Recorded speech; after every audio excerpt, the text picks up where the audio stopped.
사랑하는 도반님들, 안녕하십니까? 혹시 오늘도 통장을 보며 한숨을 쉬셨나요? 자식들 뒷바라지하느라, 병원비 내느라, 생활비 마련하느라 마음이 무겁지는 않으신가요? 오늘 관세음보살님께서 당신의 집에 제복을 여시는 법화경의 깊은 지혜를 함께 나누고자 합니다. 이 법문이 끝날 때쯤 당신의 마음속 막혔던 풍요의 문이 활짝 열리는 것을 느끼실 겁니다. 고요히 귀 기울여 주십시오. 오늘 하루도 참 고되셨을 겁니다.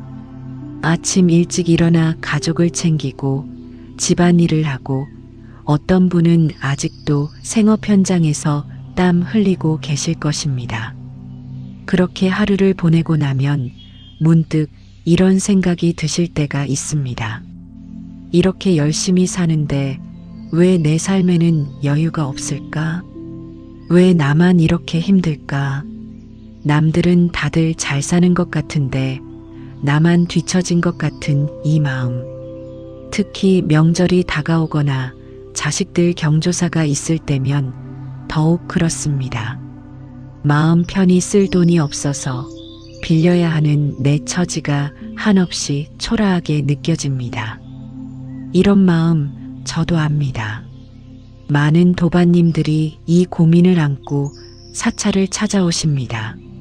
스님, 저는 착하게 살려고 노력했는데 왜 이렇게 가난할까요? 제가 전생에 무슨 큰 죄를 지어서 이렇게 돈 걱정만 하며 사는 걸까요? 부처님께 기도하면 정말 살림이 나아질까요? 이런 질문들을 수없이 들어왔습니다. 그때마다 저는 법화경 보문품을 펼쳐 보입니다. 그 안에 관세음보살님께서 우리에게 주시는 진정한 제복의 비밀이 담겨 있기 때문입니다. 도반님들, 잠시 조용히 눈을 감아 보십시오. 지금 이 순간 당신의 마음속에는 어떤 생각이 자리하고 있습니까? 돈만 있으면 행복할 텐데, 복권이라도 당첨됐으면 좋겠다. 그냥 하루하루 근근히 살아가는 내 인생이 너무 서럽다. 이런 생각들이 머릿속을 맴돌고 있지는 않으신가요? 그 마음 부끄러운 게 아닙니다. 우리는 모두 인간입니다. 먹고 살아야 하고 가족을 돌봐야 하고 최소한의 존엄을 지키며 살고 싶은 게 당연한 일입니다. 부처님께서도 이것을 아셨습니다. 그래서 법화경 보문품에서 관세음보살님의 33가지 화신과 19가지 설법을 통해 중생의 모든 고통을 구제하신다고 말씀하셨습니다. 그 고통 안에는 가난도 포함됩니다. 재물이 없어서 고통받는 것도 관세음보살님께서 들어주시는 중생의 소리입니다. 많은 분들이 오해하십니다. 불교는 무소유를 가르치는데 돈을 바라는 게 욕심 아닐까요? 그렇지 않습니다. 부처님께서 경계하신 것은 탐욕이지 정당한 생활의 필요가 아닙니다. 오히려 법화경은 이렇게 말씀하십니다. 만약 중생이 재물을 구하면 관세음보살께서 그 소원을 들어주신다. 여기서 중요한 것은 어떻게 재물을 구하느냐입니다. 탐욕으로 구하는 것이 아니라 자비심으로 구해야 합니다.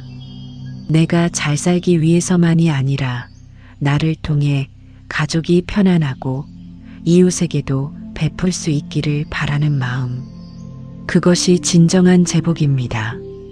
관세음보살님께서 여시는 제복은 단순히 통장 잔고가 늘어나는 것이 아닙니다. 막혔던 인연이 풀리고 새로운 기회가 찾아오고 뜻하지 않은 도움의 손길이 나타나는 것입니다. 어떤 도반님은 이렇게 말씀하셨습니다. 스님, 저는 관세음보살님께 기도한 뒤로 복권에 당첨되지는 않았지만 오랫동안 연락이 끊겼던 친구가 찾아와서 제게 일자리를 소개해 줬어요. 또 어떤 분은 이렇게 말씀하셨습니다. 기도를 시작한 후로 갑자기 큰 돈이 생기지는 않았지만 쓸데없는 지출이 줄어들고 마음이 편안해지면서 오히려 살림이 나아졌어요. 이것이 바로 관세음보살님께서 여시는 제복의 방식입니다. 기적처럼 갑자기 부자가 되는 것이 아니라 내 삶의 흐름 자체가 풍요로운 방향으로 바뀌는 것입니다. 법화경 보문품에는 이런 구절이 있습니다. 관세음보살님께서는 중생의 마음을 아시고 그 근기에 맞게 구제하신다. 당신이 지금 필요한 것이 무엇인지 관세음보살님께서는 이미 알고 계십니다. 당장의 생활비가 급한 분에게는 그 길을 여시고 사업이 막힌 분에게는 새로운 기회를 주시고 자식 뒷바라지로 고생하는 부모님께는 효자효녀의 인연을 맺어주십니다. 그러니 조급해하지 마십시오. 당신의 기도는 이미 관세음보살님께 닿아 있습니다. 그런데 도반님들, 여기서 한 가지 중요한 질문을 드리겠습니다. 왜 어떤 사람은 기도해도 제복이 열리지 않는 것처럼 느껴질까요?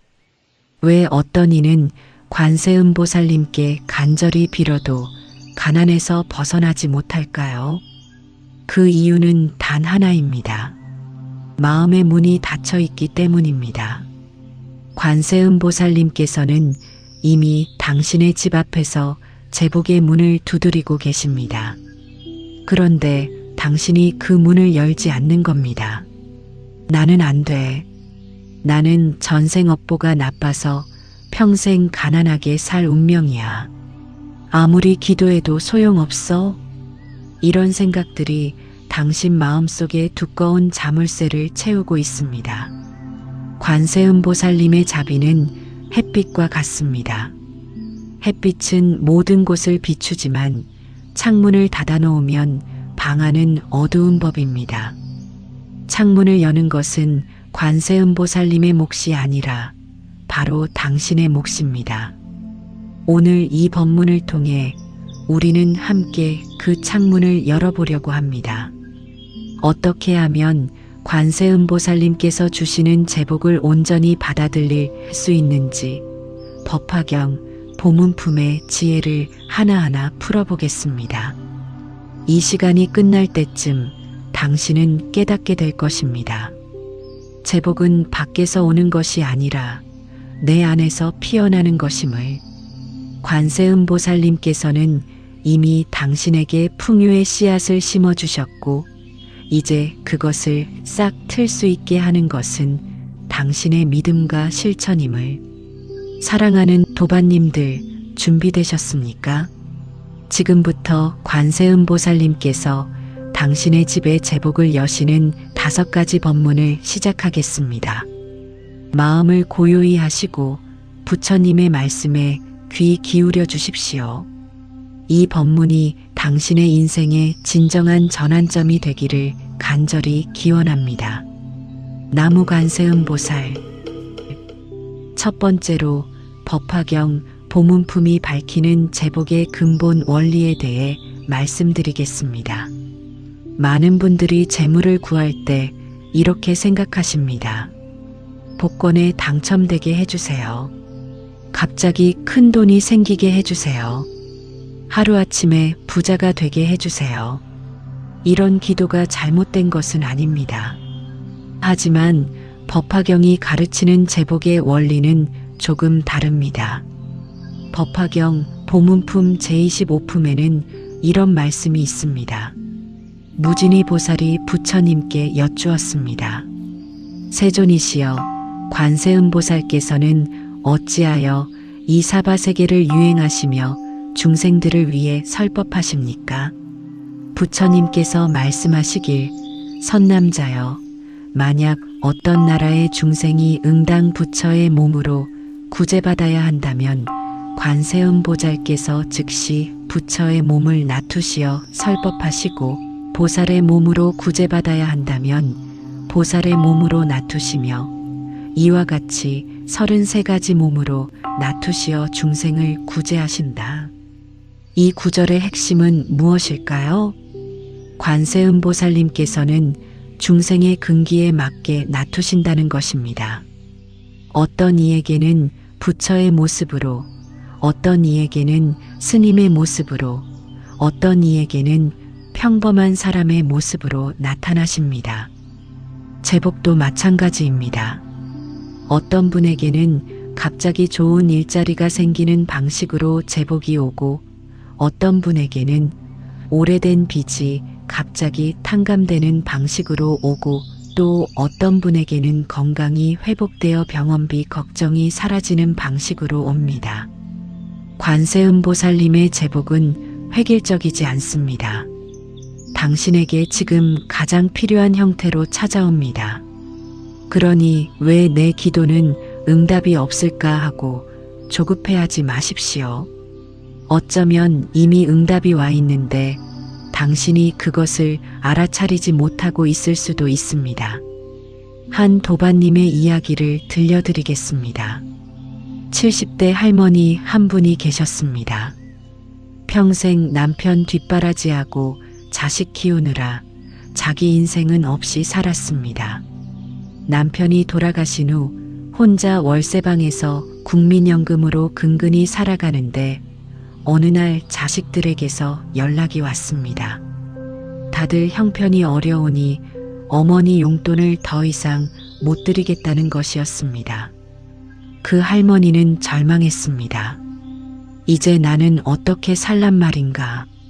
그때부터 매일 관세음보살님께 기도하기 시작했습니다.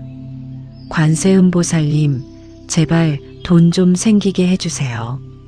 한 달, 두 달, 석 달이 지났지만 복권에 당첨되지도 않았고 갑자기 돈이 생기지도 않았습니다. 그런데 신기한 일이 벌어졌습니다. 우연히 동네 경로당에 나갔다가 옛날 친구를 만난 겁니다. 그 친구가 자기 딸이 운영하는 식당에서 설거지할 사람을 구한다며 소개해줬습니다. 일주일에 사흘만 나와도 되고 힘들지 않은 일이었습니다. 그렇게 일을 시작했는데 석 달 후에는 그 식당 사장님 딸이 할머니를 친할머니처럼 따르면서 명절마다 용돈을 챙겨주기 시작했습니다. 그 할머니는 나중에 제게 이렇게 말씀하셨습니다. 스님, 저는 관세음보살님께 돈을 달라고 했는데 보살님께서는 제게 돈보다 더 귀한 것을 주셨어요. 일할 수 있는 건강과 저를 아껴주는 인연을 주셨어요. 이것이 법화경이 말하는 제복입니다. 단순히 돈을 주시는 것이 아니라 삶의 흐름 자체를 바꿔주시는 것입니다. 막힌 인연을 풀어주시고 새로운 기회를 열어주시고 당신이 미처 보지 못했던 가능성을 깨닫게 해주십니다. 법화경에는 이런 말씀도 있습니다. 관세음보살의 이름을 듣고 한 번이라도 칭명하면 그 공덕은 헤아릴 수 없다. 한 번이라도 진심으로 나무관세음보살을 외우면 그 순간 보살님과의 인연이 맺어집니다. 그 인연은 결코 헛되지 않습니다. 당장 눈에 보이는 변화가 없더라도 보이지 않는 곳에서 당신의 업장이 녹고 있고 복덕이 쌓이고 있고 좋은 인연이 다가오고 있습니다. 그러니 실망하지 마십시오. 관세음보살님의 시간표는 우리의 시간표와 다릅니다. 우리는 당장 내일 돈이 필요하다고 조급해하지만 보살님께서는 당신의 남은 인생 전체를 보고 계십니다. 지금 당장 돈을 주시는 것보다 당신의 삶 전체가 풍요로워지는 길을 열어주시는 것이 더 중요하다는 것을 아시는 겁니다. 두 번째로 관세음보살님의 33화신과 재물의 인연에 대해 말씀드리겠습니다. 법화경 보문품에서 말씀하시는 33가지 화신은 단순히 여러 모습으로 변한다는 뜻이 아닙니다. 그 그 안에는 깊은 뜻이 담겨 있습니다.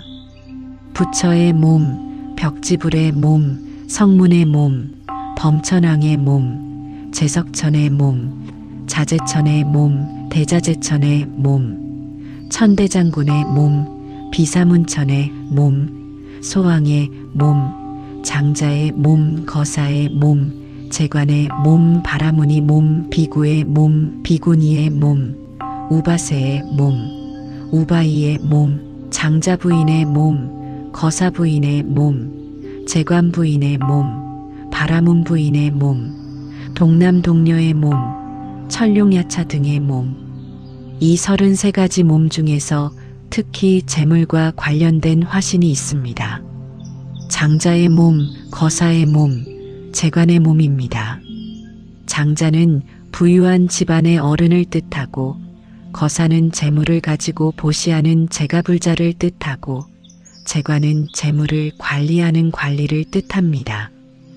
관세음보살님께서 이런 모습으로도 나투신다는 것은 무엇을 의미할까요? 재물 그 자체가 나쁜 것이 아니라는 뜻입니다. 재물을 어떻게 쓰느냐가 중요하다는 뜻입니다.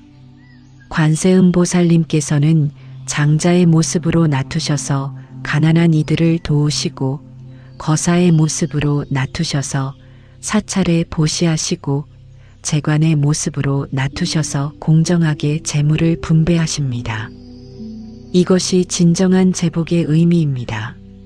나만 잘 살기 위한 재물이 아니라 나를 통해 다른 이들도 함께 풍요로워지는 재물. 이런 마음으로 재물을 구할 때 관세음보살님께서 응답하십니다. 어떤 분들은 이렇게 말씀하십니다. 스님, 저는 지금 내 끼니도 거르는데 무슨 남 도울 여유가 있겠습니까? 그 마음 이해합니다. 하지만 보시는 꼭 돈으로만 하는 것이 아닙니다. 법구경에는 이런 말씀이 있습니다. 미소 한번 짓는 것도 보시오. 따뜻한 말 한마디 건네는 것도 보시다. 당신이 지금 가진 것이 아무것도 없다고 생각하십니까? 아닙니다. 당신에게는 미소가 있고, 따뜻한 말이 있고, 경청하는 귀가 있고, 함께 아파할 줄 아는 마음이 있습니다. 이것들이 모두 보시입니다. 동네에서 힘들어하는 이웃을 만나면 따뜻한 말 한마디 건네고, 누가 어려운 일을 겪으면 함께 안타까워하고 좋은 일이 있으면 진심으로 축하해주고, 이런 작은 보시들이 쌓이고 쌓이면 관세음보살님께서 당신의 마음을 아시고 제복의 문을 열어주십니다. 한 도반님은 이렇게 실천하셨습니다. 형편이 어려워서 절에 큰돈을 보시할 수는 없었지만 매일 아침 일찍 일어나 동네 골목길을 쓸었습니다. 관세음보살님, 제가 드릴 것이 이것밖에 없습니다. 이 청소로 이웃들이 깨끗한 길을 걷게 해주세요. 그렇게 1년을 했습니다.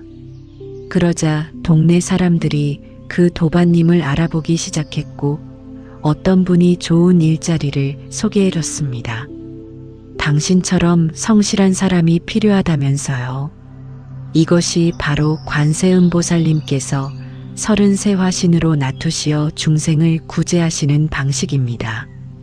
당신이 진심으로 선행을 베풀면 보살님께서는 그 선행을 본 누군가의 마음을 움직이셔서 당신을 돕게 하십니다. 그 누군가가 바로 관세음보살님의 화신일 수도 있습니다. 우리는 모를 뿐입니다. 내 옆에 있는 평범한 이웃이, 우연히 만난 낯선 사람이 어쩌면 관세음보살님께서 나를 돕기 위해 보내신 화신일지. 그러니 모든 사람을 부처님처럼 대하십시오. 모든 인연을 소중히 여기십시오. 그 안에 관세음보살님의 자비가 숨어 있을 수 있습니다. 법화경은 또한 이렇게 말씀하십니다. 관세음보살님의 이름을 부르는 자는 모든 재난에서 벗어나고 모든 소원이 이루어진다. 여기서 중요한 것은 부르는 것입니다. 입으로만 외우는 것이 아니라 마음으로 부르는 것입니다. 진심이 담긴 칙명 한 번이 건성으로 외우는 만 번보다 낫습니다. 오늘 밤 잠자리에 들기 전에 조용히 앉아 보십시오. 당신의 가슴에 손을 얹고 천천히 눈을 감으십시오. 그리고 진심을 담아 3번만 외워보십시오. 나무관세음보살, 나무관세음보살, 나무관세음보살. 그 순간 당신의 마음속에 고요한 빛이 켜질 것입니다. 그 빛이 바로 관세음보살님께서 당신에게 보내시는 응답입니다. 그 빛을 느끼십시오. 그 빛이 당신의 온몸으로 퍼져나가는 것을 느끼십시오. 그 빛이 당신의 집안 구석구석을 밝히는 것을 상상해 보십시오. 이것이 바로 제복이 열리는 첫 번째 단계입니다. 마음속에 빛을 켜는 것. 어둠 속에서는 기회가 보이지 않습니다. 하지만 빛이 켜지면 지금까지 보이지 않았던 것들이 보이기 시작합니다. 당신에게 주어졌지만 미처 알아차리지 못했던 축복들이 보입니다. 당신이 가진 재능이 보이고 당신을 돕고 싶어하는 사람들이 보이고 당신 앞에 열린 작은 기회들이 보입니다. 관세음보살님께서는 이미 그것들을 준비해 놓으셨습니다. 이제 당신이 그것을 알아차리고 감사히 받아들이기만 하면 됩니다. 사랑하는 도반님들, 첫 번째와 두 번째 지혜를 정리해 봅시다. 첫째, 제복은 당신에게 맞는 방식으로 옵니다. 둘째, 작은 선행이 큰 제복의 씨앗이 됩니다. 이 두 가지만 기억하셔도 당신의 삶은 달라지기 시작할 것입니다. 세 번째로 업장과 제복의 관계에 대해 말씀드리겠습니다. 많은 분들이 가난을 업보라고 생각하십니다. 내가 전생에 나쁜 짓을 많이 해서 이렇게 가난하게 사는 거야. 우리 집안은 대대로 가난하니까 이게 우리 집안의 업보야. 아무리 노력해도 안 되는 걸 보니 내 팔자가 원래 이런가 봐. 이런 생각에 사로잡혀 계신 분들이 참 많습니다. 하지만 부처님의 가르침은 다릅니다. 금강경에는 이런 말씀이 있습니다. 일체 유의법은 꿈과 환상 같고 물거품 같고 그림자 같으며 이슬 같고 번개와 같으니 마땅히 이와 같이 관찰하라. 이 말씀의 뜻은 무엇일까요? 세상의 모든 것은 고정되어 있지 않다는 것입니다. 가난도 부유함도 모두 인연 따라 생겨났다가 인연 따라 사라지는 것입니다. 영원한 가난은 없고 영원한 부자도 없습니다. 모든 것은 변합니다. 그런데 우리는 이것을 잊고 삽니다. 나는 가난뱅이야. 나는 안 돼. 우리 집안은 원래 이래. 이렇게 스스로를 가난 속에 가둬버립니다. 이것이 바로 마음의 업장입니다. 실제로 당신을 가난하게 만드는 것은 전생의 업보가 아니라 지금 당신이 품고 있는 마음의 집착입니다. 한 도반님의 이야기를 들려드리겠습니다. 60대 남자분이 계셨습니다. 평생 일용직 노동자로 살아오셨습니다. 젊을 때부터 나는 배운 게 없어서 평생 막일만 하며 살 거야 라고 생각했습니다. 그리고 정말 그렇게 살았습니다. 가끔 좋은 기회가 와도 나 같은 사람이 무슨 그런 일을 할 수 있겠어라며 거절했습니다. 자식들이 뭘 해보라고 해도 나는 안 되라며 시도조차 하지 않았습니다. 그러다 환갑이 넘어서 절에 다니기 시작했습니다. 법문을 듣다가 깨달았습니다. 아, 내가 나를 가난뱅이로 만들었구나. 내가 스스로 나를 무능한 사람으로 규정해버렸구나. 그때부터 마음을 바꿨습니다. 나는 할 수 있다. 나도 배울 수 있다. 나이는 숫자일 뿐이다. 그리고 지역 복지관에서 운영하는 제과제빵 교육을 받기 시작했습니다. 처음에는 손도 굳고 머리도 잘 안 돌아갔습니다. 하지만 포기하지 않았습니다. 석 달 후 제과기능사 자격증을 땄습니다. 그리고 동네 빵집에 취직했습니다. 일용직 노동자 임금보다 훨씬 나은 급여를 받게 됐고 무엇보다 자존감이 생겼습니다. 그분이 제게 이렇게 말씀하셨습니다. 스님, 제 가난은 업보가 아니었어요. 제 마음의 감옥이었어요. 제가 스스로 만든 감옥에 제가 갇혀 있었던 거예요. 사랑하는 도반님들, 들으셨습니까? 가난은 운명이 아닙니다.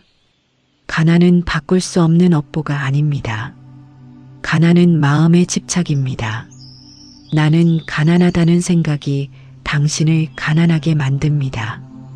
나는 안 된다는 생각이 당신을 무능하게 만듭니다. 우리 집안은 원래 이래라는 생각이 당신의 후손들까지 가난 속에 가둡니다. 이제 그 생각을 내려놓으십시오. 반야심경에는 이런 말씀이 있습니다. 색즉시공 공즉시색, 색불이공 공불이색, 형상이 곧 공이요, 공이 곧 형상이니 형상이 공과 다르지 않고 공이 형상과 다르지 않다는 뜻입니다. 어렵게 들리시죠? 쉽게 말씀드리겠습니다.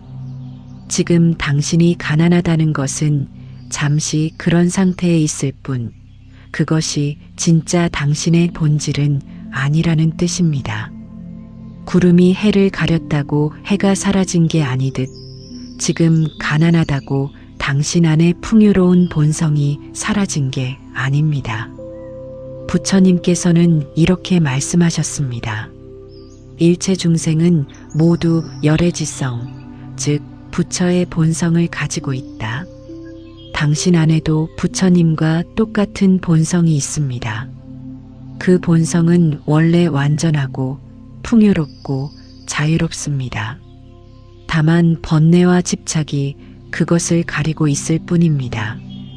그러니 이제 그 번뇌와 집착을 하나씩 내려놓으십시오. 나는 가난뱅이다라는 생각 내려놓으십시오.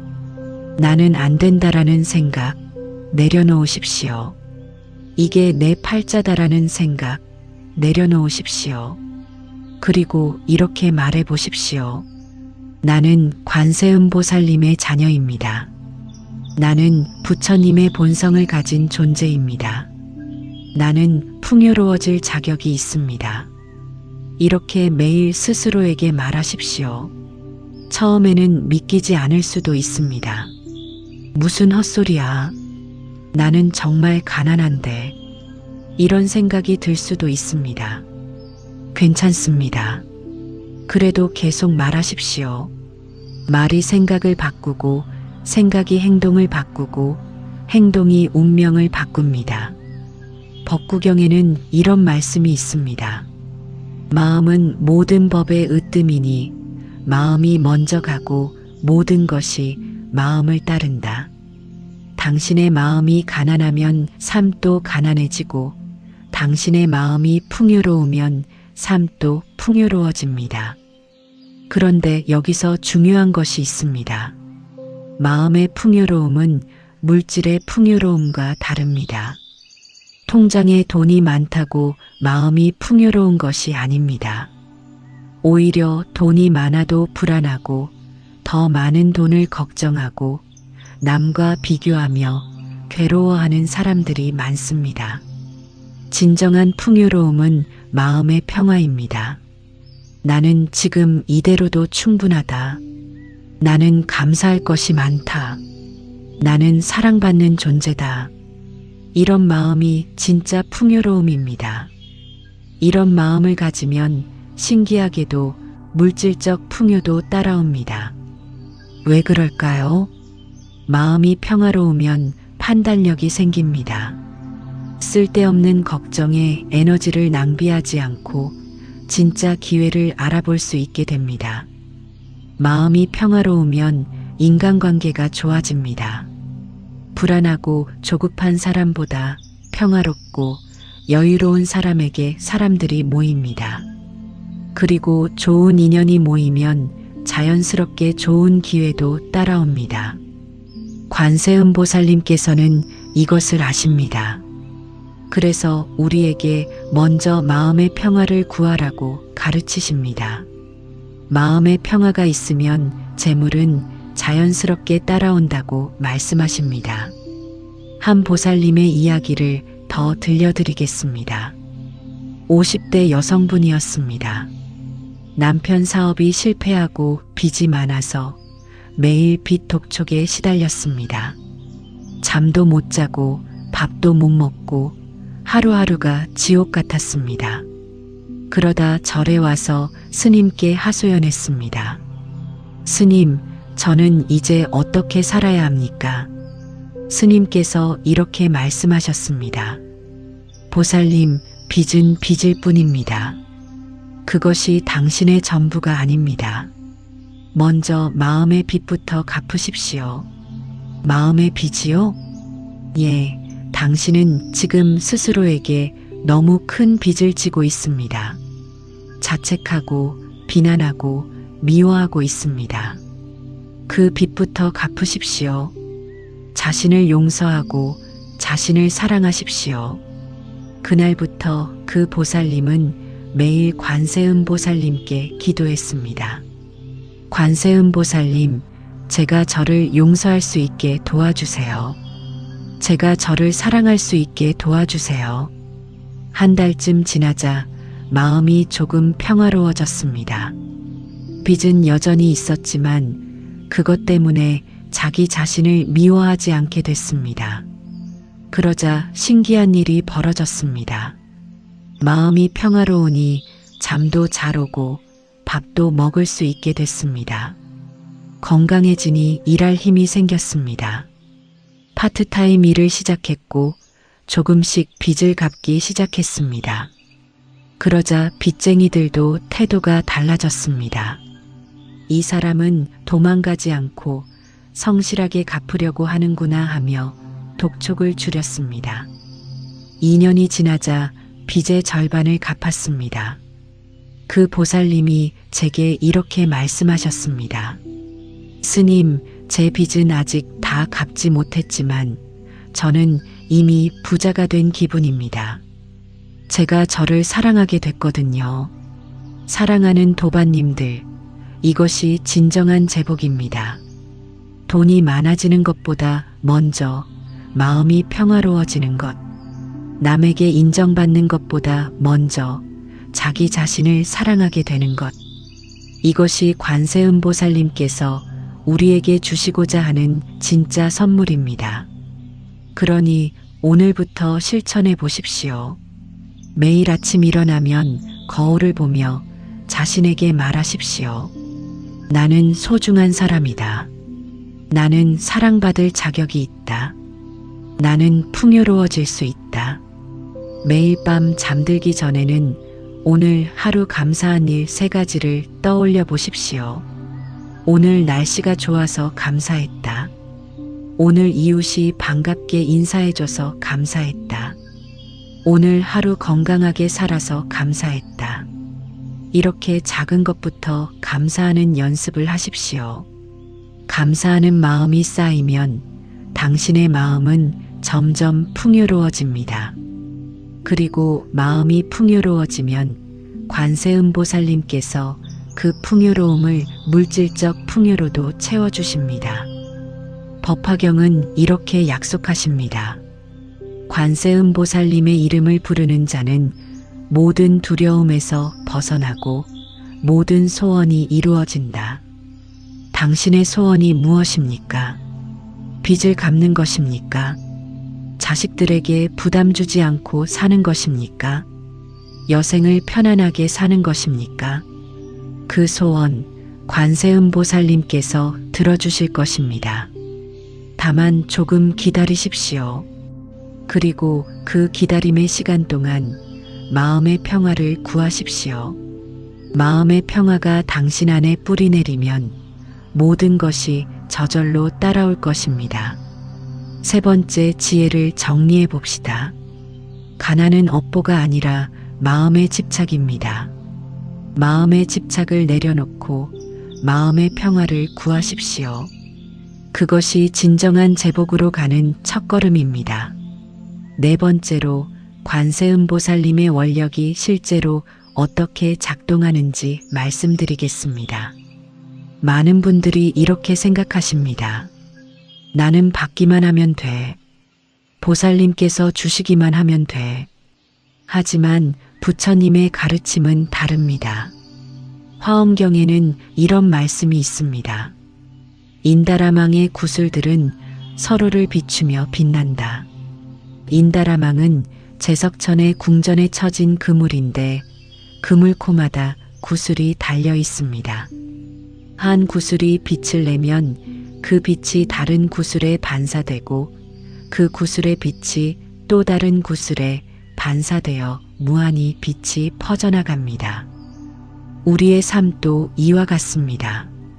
내가 누군가에게 빛을 주면 그 빛이 반사되어 결국 나에게도 돌아옵니다. 이것이 바로 보시와 회양의 순환입니다. 관세음보살님께서 우리에게 제복을 주시는 방식도 이와 같습니다. 일방적으로 주시기만 하는 것이 아니라 우리가 받은 것을 다시 나눌 때 더 큰 것으로 돌려주십니다. 법화경 보문품에는 무진이 보살이 부처님께 묻는 장면이 나옵니다. 세존이시여, 관세음보살께서는 어떤 인연으로 이렇게 큰 자비심을 가지고 계십니까? 부처님께서 대답하십니다. 관세음보살께서는 과거 무량겁 전에 천광왕정주열의 부처님 아래서 서원을 세우셨느니라. 모든 중생의 고통을 구제하고 모든 중생이 행복하기를 원하셨느니라. 그 서원이 쌓이고 쌓여 지금의 관세음보살이 되셨느니라. 여기서 중요한 것은 서원입니다. 관세음보살님께서도 처음부터 보살이었던 게 아닙니다. 우리와 같은 중생이었습니다. 하지만 중생의 고통을 덜어주겠다는 서원을 세우고 그 서원대로 살아오셨습니다. 보시하고 또 보시하고 또 보시하셨습니다. 그렇게 무량겁 동안 보시를 쌓으신 결과 지금의 관세음보살님이 되신 것입니다. 우리도 마찬가지입니다.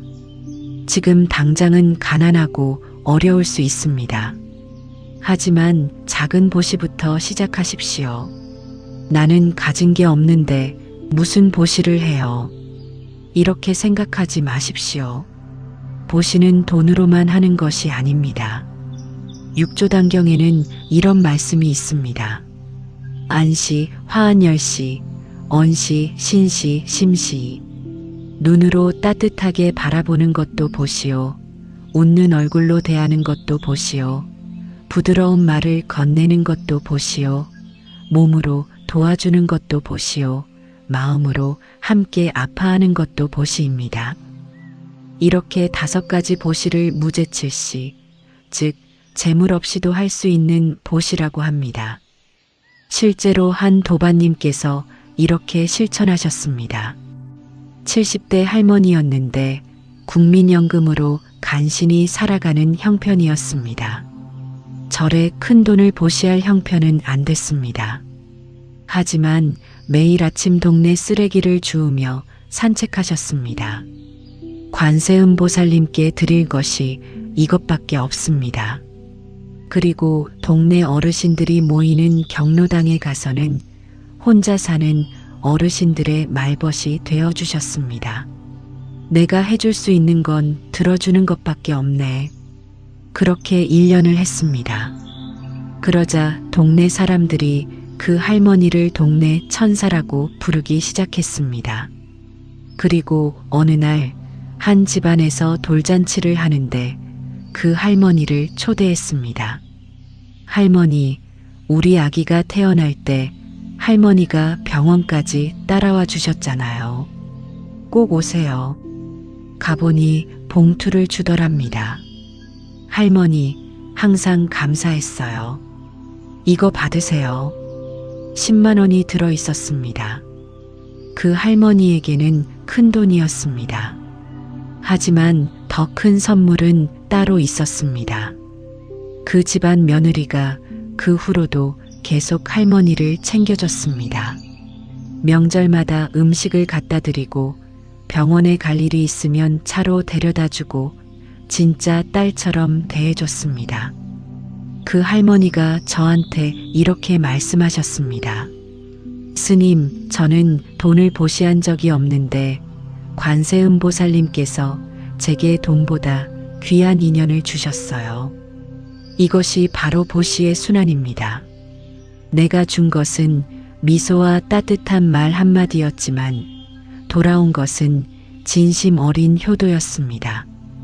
관세음보살님께서는 이렇게 작동하십니다. 당신이 무엇을 주든 그것보다 더 큰 것으로 돌려주십니다. 그런데 중요한 것이 하나 더 있습니다. 회양입니다. 보시를 하고 나서 내가 이렇게 좋은 일을 했으니 복 받아야지라고 생각하면 그 공덕이 작아집니다.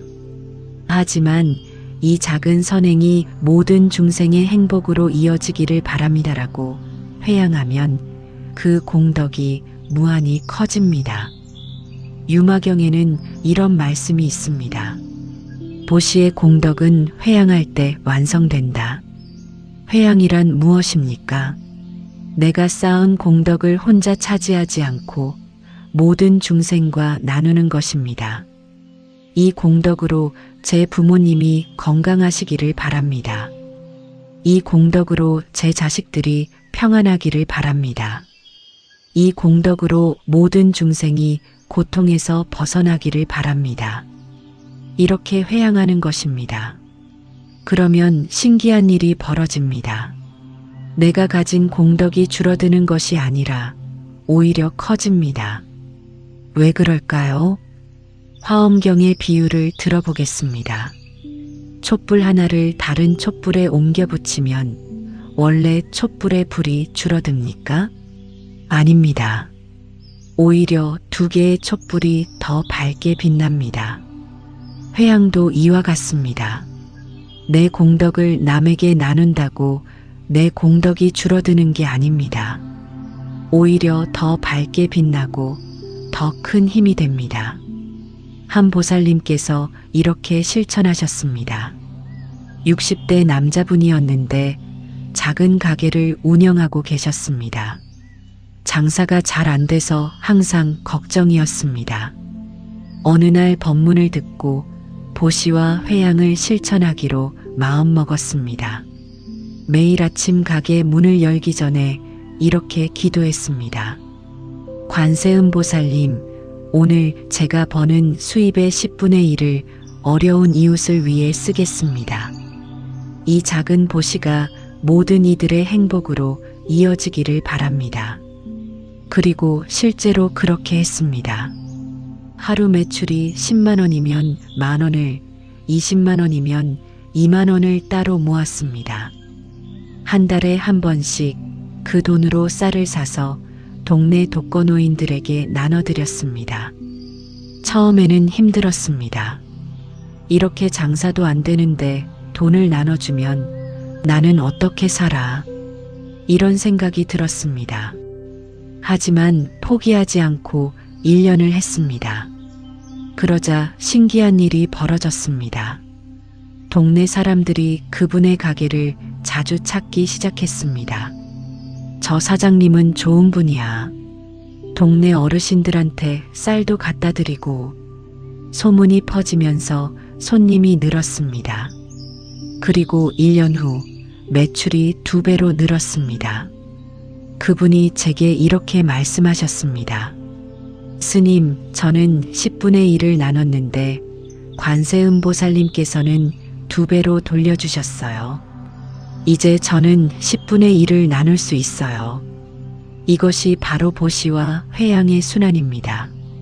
주면 받고 받으면 또 주고 그 순환이 계속되면서 점점 더 풍요로워지는 것입니다. 그런데 도반님들, 여기서 주의할 점이 있습니다. 보시를 계산하며 해서는 안 됩니다. 내가 10,000원을 줬으니까 100,000원을 받아야지. 이렇게 생각하면 그것은 보시가 아니라 투자입니다. 진정한 보시는 아무 기대 없이 주는 것입니다.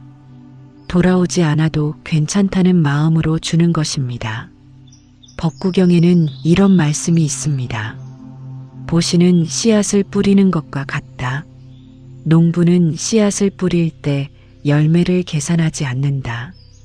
그저 정성껏 뿌릴 뿐이다. 그러면 때가 되면 저절로 열매가 맺힌다. 보시도 이와 같습니다. 계산하지 말고 조건 없이 그저 기쁜 마음으로 주십시오. 그러면 관세음보살님께서 알아서 당신에게 필요한 것을 주실 것입니다. 그것이 돈일 수도 있고 건강일 수도 있고 좋은 인연일 수도 있고 마음의 평화일 수도 있습니다. 어떤 형태로든 당신에게 가장 필요한 것으로 돌아올 것입니다. 그러니 믿고 기다리십시오. 그리고 기다리는 동안 계속 작은 보시를 실천하십시오. 오늘 당신이 할 수 있는 보시는 무엇입니까? 옆집 할머니에게 웃는 얼굴로 인사하는 것일 수도 있습니다. 힘들어하는 친구에게 위로의 전화 한 통 거는 것일 수도 있습니다. 길에서 쓰레기를 주워 쓰레기통에 버리는 것일 수도 있습니다. 어떤 것이든 괜찮습니다. 크기가 중요한 것이 아닙니다. 진심이 중요합니다. 그리고 그 보시를 하고 나서 꼭 회양하십시오. 이 작은 선행이 모든 중생의 행복으로 이어지기를 바랍니다. 이 공덕으로 제 가족이 평안하기를 바랍니다. 이 공덕으로 이 세상의 모든 가난한 이들이 풍요를 얻기를 바랍니다. 이렇게 회양하십시오. 그러면 당신의 작은 보시가 관세음보살님의 큰 자비와 만나 무한히 증폭될 것입니다. 법화경은 약속하십니다. 관세음보살님의 이름을 부르고 선행을 쌓는 자는 반드시 복을 받는다. 이것은 빈말이 아닙니다. 수천 년 동안 무수한 사람들이 경험으로 증명한 진리입니다. 당신도 이제 그 진리를 경험할 차례입니다. 오늘부터 시작하십시오. 아주 작은 보시부터 시작하십시오. 그리고 그것을 매일 계속하십시오. 한 달 후, 3달 후, 1년 후 당신의 삶이 어떻게 변했는지 돌아보십시오. 분명 놀라운 변화를 경험하실 것입니다. 관세음보살님의 원력은 이렇게 작동합니다.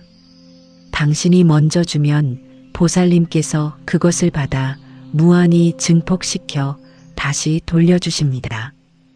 이것이 제복이 열리는 진짜 비밀입니다. 4번째 지혜를 정리해 봅시다. 보시와 회양의 순환이 제복을 부릅니다. 작은 것부터 나누고 진심으로 회양하십시오. 그러면 관세음보살님께서 당신의 삶을 풍요로 채워주실 것입니다. 5번째로 관세음보살님을 부르는 실천 수행법에 대해 말씀드리겠습니다. 지금까지 우리는 많은 지혜를 나눴습니다. 하지만 지혜만으로는 부족합니다. 실천이 있어야 합니다. 아무리 좋은 가르침도 실천하지 않으면 그림의 떡입니다. 그래서 이제 구체적으로 어떻게 관세음보살님을 부르며 제복을 열어갈 수 있는지 말씀드리겠습니다. 법화경 보문품에는 이런 말씀이 있습니다. 만약 중생이 관세음보살의 이름을 듣고 일심으로 칭명하면 관세음보살께서는 즉시 그 음성을 관하시어 모두 해탈을 얻게 하신다. 여기서 핵심은 일심입니다. 일심이란 마음이 하나로 모아진 상태를 말합니다. 잡념 없이 오직 관세음보살님만을 생각하는 것입니다. 많은 분들이 이렇게 기도하십니다. 나무 관세음보살, 나무 관세음보살, 나무 관세음보살. 입으로는 외우는데 마음은 딴 데 가 있습니다. 저녁에 뭐 먹지? 내일 병원 가야 하는데 자식 전화는 왜 안 올까? 이런 생각들이 머릿속을 맴돕니다. 이것은 일심이 아닙니다. 진정한 칭명은 온 마음을 다해 부르는 것입니다. 그렇다면 어떻게 해야 일심으로 부를 수 있을까요?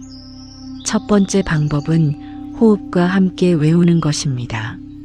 조용히 앉으십시오. 허리를 곧게 펴고 눈을 감으십시오.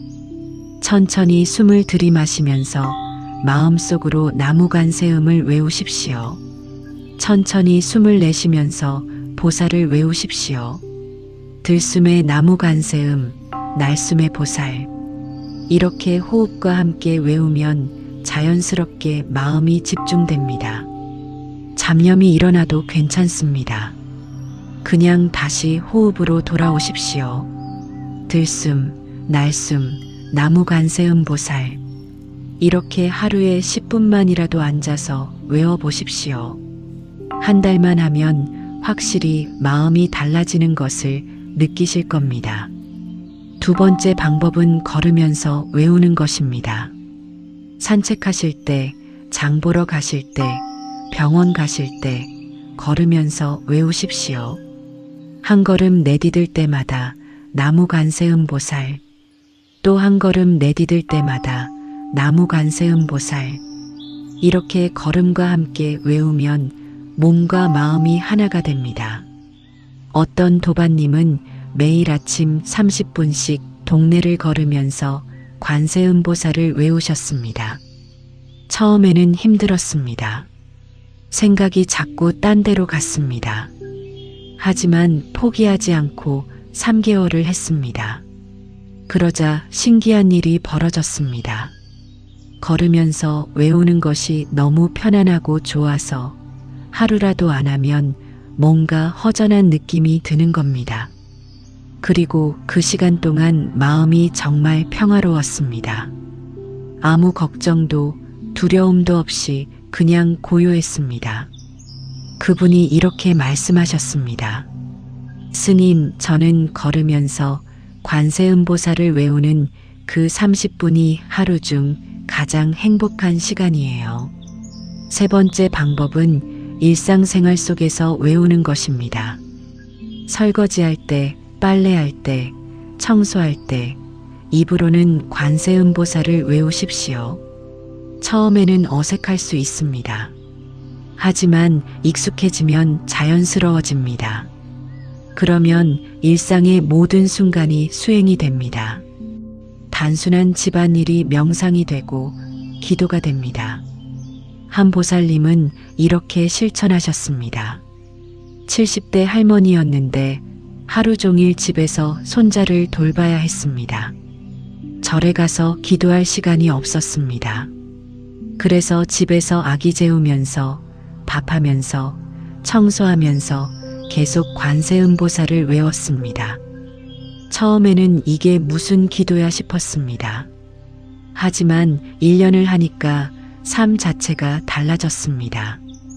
예전에는 손자 돌보는 게 너무 힘들고 짜증났는데 이제는 그 시간이 기쁘고 감사했습니다.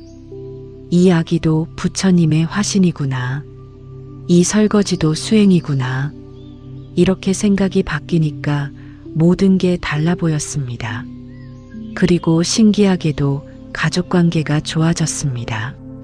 며느리가 어머님, 요즘 표정이 너무 밝으세요라며 용돈을 더 챙겨줬습니다. 이것이 바로 일상 속 수행의 힘입니다.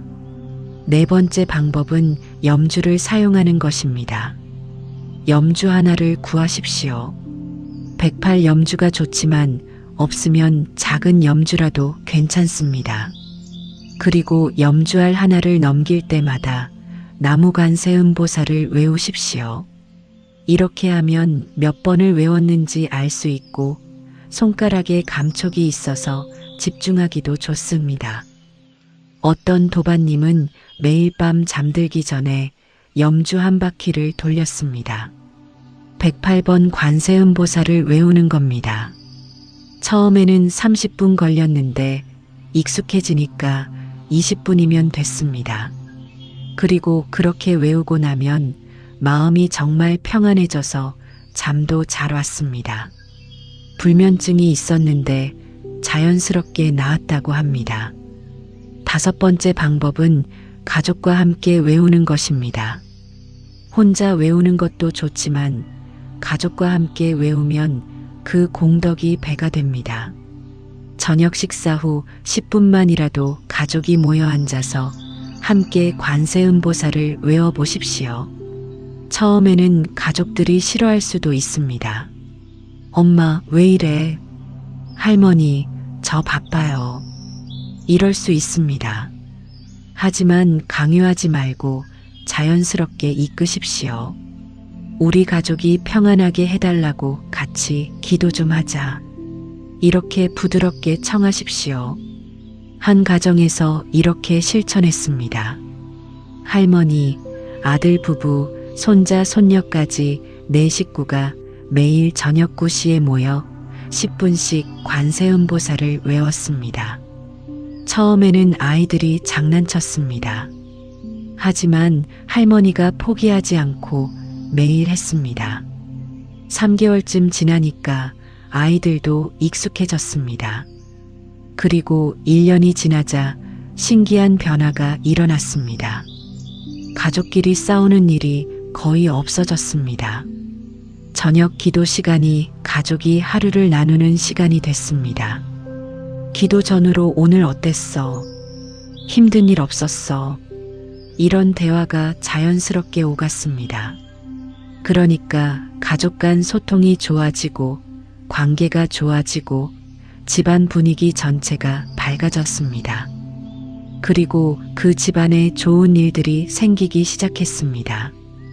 아들이 승진했고 손자가 좋은 대학에 합격했고 예전에 빌려준 돈을 받지 못하고 있었는데 갑자기 돌려받게 됐습니다. 그 할머니가 이렇게 말씀하셨습니다. 스님, 관세음보살님께서 우리 집에 복을 주신 게 아니라 우리 가족의 마음을 하나로 모아주셨어요. 그게 진짜 복이에요. 정말 맞는 말씀입니다. 제복의 시작은 가족의 화목입니다. 가족이 서로 사랑하고 돕고 살면 그 자체가 이미 큰 복입니다. 그리고 그런 집안에는 자연스럽게 물질적 복도 따라옵니다. 관세음보살님께서 그렇게 인도하십니다. 이제 구체적인 칙명 수행법을 정리해 봅시다. 아침에 일어나면 제일 먼저 나무관세음보살 3번을 외우십시오. 식사 전에는 이 음식을 주신 모든 분들께 감사하며 나무관세음보살 1번 외우십시오. 걸을 때는 걸음마다 관세음보살을 외우십시오. 잠들기 전에는 염주를 돌리며 108번을 외우십시오. 가능하면 가족과 함께 외우는 시간을 가지십시오. 이렇게 하루를 관세음보살과 함께 사십시오. 그러면 한 달 후 분명히 변화를 느끼실 겁니다. 마음이 평화로워지고 잠이 잘 오고 사람들과의 관계가 좋아지고 작은 일에도 감사하게 되고 걱정과 불안이 줄어들 것입니다. 그리고 3개월 후에는 더 큰 변화를 경험하실 겁니다. 막혔던 일들이 풀리기 시작하고 좋은 인연이 찾아오고 예상치 못한 도움을 받게 되고 경제적으로도 조금씩 나아지는 것을 느끼실 겁니다. 1년 후에는 지금의 당신과 완전히 다른 사람이 되어 있을 겁니다. 재물이 많아져서가 아니라 마음이 풍요로워져서 모든 것이 풍요롭게 보일 것입니다. 이것이 관세음보살님께서 우리에게 주시는 진정한 제복입니다. 법화경은 이렇게 약속하십니다. 관세음보살의 이름을 받들어 지니는 자는 복이 무량하다. 이것은 빈말이 아닙니다. 수천 년 동안 무수한 사람들이 증명한 진리입니다. 이제 당신이 그 진리를 경험할 차례입니다. 오늘부터 시작하십시오. 지금 당장 이 법문을 듣는 순간부터 시작하십시오. 나무관세음보살, 나무관세음보살, 나무관세음보살. 3번만 진심으로 외워보십시오. 느껴지십니까? 마음속에 작은 빛이 켜지는 것을, 그 빛이 바로 관세음보살님의 응답입니다. 그 빛을 믿고 그 빛을 키워가십시오. 매일 조금씩 꾸준히 성실하게. 그러면 당신의 삶은 반드시 달라질 것입니다. 사랑하는 도반님들, 이제 오늘 법문의 5가지 지혜를 정리하겠습니다. 첫째, 제복은 당신에게 맞는 방식으로 옵니다. 관세음보살님께서는 당신의 근기를 아시고 당신에게 가장 필요한 형태로 제복을 주십니다. 조급해하지 마십시오. 보살님의 시간표를 믿으십시오. 둘째, 작은 선행이 큰 제복의 씨앗이 됩니다. 33 화신으로 나투시는 관세음보살님처럼 작은 보시부터 시작하십시오. 미소, 따뜻한 말, 경청, 도움의 손길. 이 모든 것이 제복을 부르는 씨앗입니다. 셋째, 가난은 업보가 아니라 마음의 집착입니다. 나는 안 돼라는 생각을 내려놓으십시오. 당신 안에는 이미 풍요로운 부처의 본성이 있습니다. 그것을 믿고 마음의 평화를 구하십시오.